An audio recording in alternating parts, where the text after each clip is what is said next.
Hey, what's going on, good folks at YouTube? This is Keith and you're watching Barber's Auto Help. Today I've got my '04 Ford Ranger with a 3.0 in it, and I'm going to show you how to replace the idle air control valve.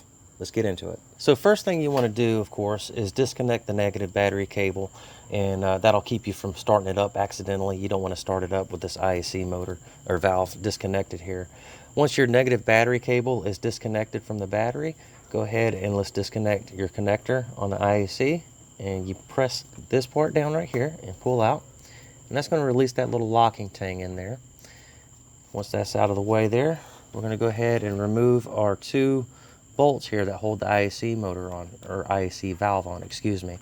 Those are 8 millimeters.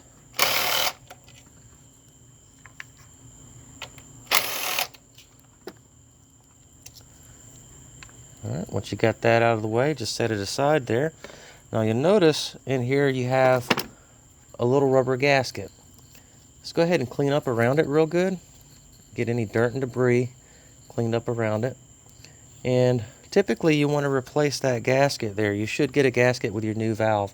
You want to take a pick like this and just grab it like right in there and just pull it out just like that. Once you got your gasket out, let's go ahead and take your rag and get any leftover dirt and debris that we may not have gotten and clean it out real good.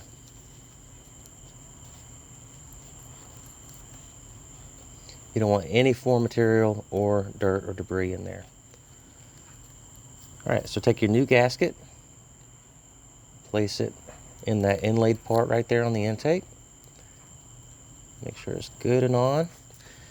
Take your new IAC motor, or valve, excuse me. Put it in place there. And we're just going to run this down. We're not going to torque it right now. Just running it down. And once you got it ran down, you want to snug them up.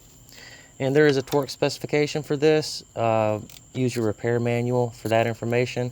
And yes, you do have to use a torque wrench in order to torque it down properly. Although I don't really do that myself, but if you want to do it right, use a torque wrench and torque it down to specification there. I would suggest doing it right, especially if you don't have a good feel for how tight them things are supposed to be. Go ahead and reconnect your electrical connector. You're going to hear a click when it's seated all the way. Just like that. Well, that will do it, guys. Thank you guys so much for watching. Please like and subscribe. Also, please read the entire description of this video down below before you attempt this or apply any of this knowledge. If you're watching this video on a platform other than youtube.com, you may need to go to youtube.com/Barber's Auto Help. Find this video there, and the description will be beneath it. Thank you guys so much for watching again. Have a nice day.